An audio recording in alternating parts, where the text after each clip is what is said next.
How to make biltong, the diarrheal method. So first of all, I have 2,2 kilograms of what they call tafelspitz bass. It's actually it's behind the neck part of the animal. So I cut it into small thin pieces, especially the pieces with the fat is for my wife. She likes that. And I've got some thin pieces here without some fat, just for the kids. Well, then we have our ingredients.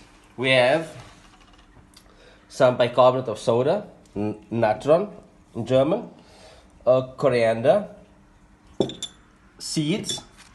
We have salt, not fine salt, the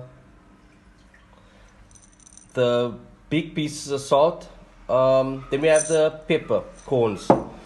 I have some brown sugar, balsamico dressing, and some Worcester sauce.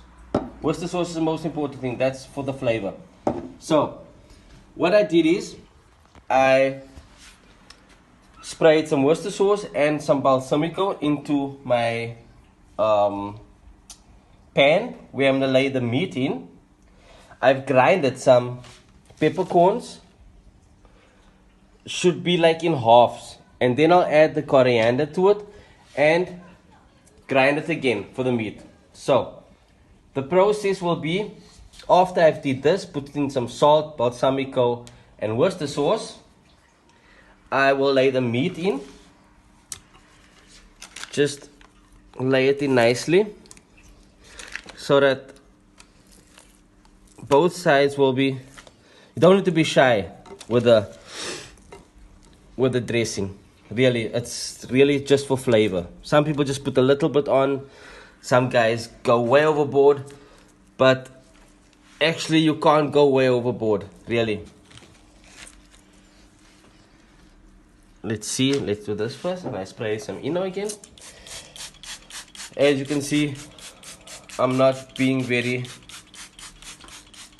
selfish here with this.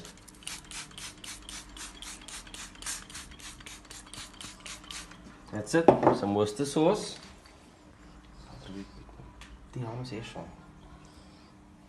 Worcester sauce on top. I'll just lay these two pieces also there in there.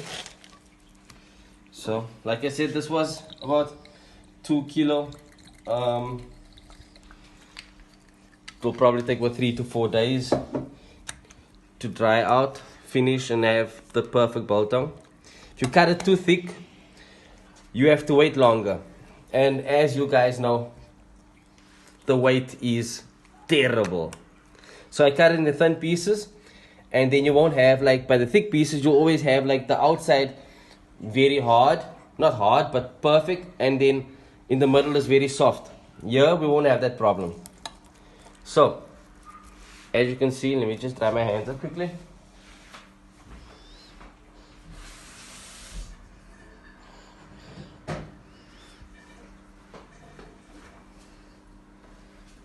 So, now we'll do put the coriander to the peppercorns. As you can see how the peppercorns look, it's not very fine. It's like in halves. What I usually do is put the peppercorns, the coriander, onto a hot plate and heat it up a bit. But I find that it's not that the difference. So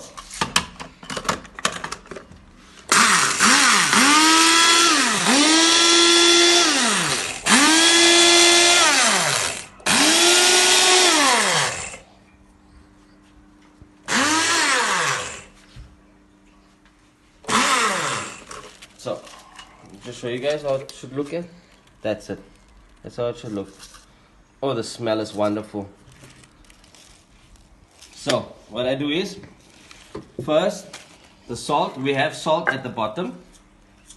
What I do is just sprinkle the salt over.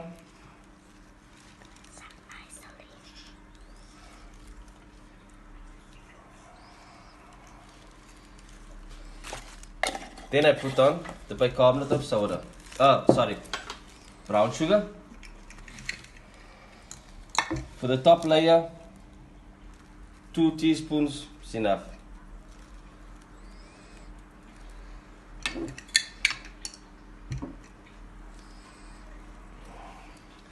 And after that, I'll just put on the bicarbonate of soda. So, sprinkle over the top. This is just for the meat to make it soft on the inside, and it's also good for the like for the gogakis and stuff, worms and stuff like that. This actually, I read about it. This like keeps it from getting bad. So what I do is just press my meat into the sauce here.